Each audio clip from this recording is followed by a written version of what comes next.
మనందరి రక్షకుడైన యేసుక్రీస్తు నామములో మీ అందరికీ శుభములు. నేటి దేవుని వాక్యాన్ని చదువుకుందాం. సామెతల గ్రంథం 21వ అధ్యాయము 2వ వచనం.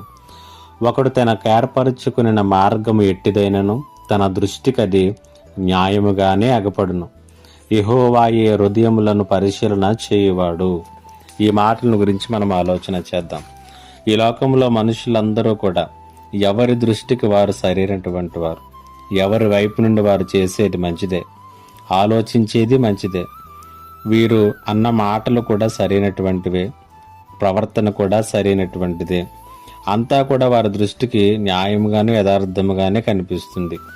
ఇదే సత్యాన్ని సొలొమోను సామెతల గ్రంథము 21వ అధ్యాయము 2వ వచనంలో తెలియచేస్తూ ఉన్నాడు. కానీ దేవుని వైపు నుండి ఆలోచన చేసినప్పుడు, దేవుని దృష్టికోణంలో వాటిని చూసినప్పుడు మనం ఖచ్చితంగా పైకి తేలిపోతాం.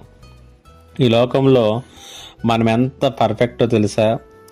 సరిగ్గా చెప్పాలంటే చూడలేనటువంటి వ్యక్తి తన ముందున్నటువంటి వస్తువులను ఎంత స్పష్టంగా గుర్తించగలడో మీకు చెప్పనవసరం లేదు.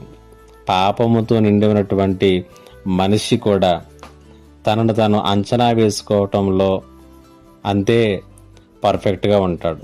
ఈ మోసపూరితమైనటువంటి దృక్పథం క్రైస్తవ జీవితానికి చాలా ప్రమాదం. దేవుని పిల్లలముగా మనల్ని మనం దేవుని దృష్టికోణంలో చూసుకోవటం, సరైనటువంటి జీవితాన్ని మనం జీవించటానికి అక్కడ అవకాశం ఏర్పడుతుంది. కాబట్టి నీ దృష్టిలో నీవేమిటో అది నీవు కాదు, దేవుని దృష్టిలో నీవేమిటో అదే నీవు, అదే సత్యం. పరిశుద్ధాత్మ దేవుడు ఈ యొక్క వాక్యపు వెలుగులో నీ జీవితాన్ని సరిచేసుకోవటానికి తన కృపను నీకు అనుగ్రహించునుగాక.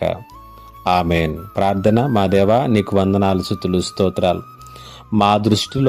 మా దృష్టికి మేమేమై ఉన్నామో అనేటువంటిది కాదు, కానీ నీ దృష్టికి మేము ఎలా కనిపిస్తున్నాము అనేటువంటి దాని మీద మేము దృష్టి నిలిపి పరిశీలన చేసుకుని సరైనటువంటి అర్థవంతమైనటువంటి జీవితాన్ని జీవించే కృప దయచేయమని యేసయ్య నామములో అడిగి వేడుకొనిచున్నాను తండ్రి. ఆమేన్. ఇంకా ఎవరైనా మా ఛానల్ని సబ్స్క్రైబ్ చేసుకోకపోతే సబ్స్క్రైబ్ చేసుకోనండి, లైక్ చేయండి, షేర్ చేయండి. May God bless you.